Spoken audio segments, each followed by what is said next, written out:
presented by DNS Entertainment। हम भी कभी मुस्कुराए करते थे, अंधेरी रातों में शोर मचाई करते थे।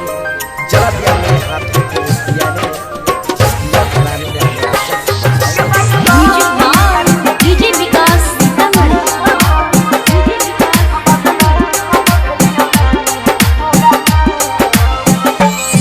हमरा से मोहब्बत मोड़ ले शीशा सन दिल के तोड़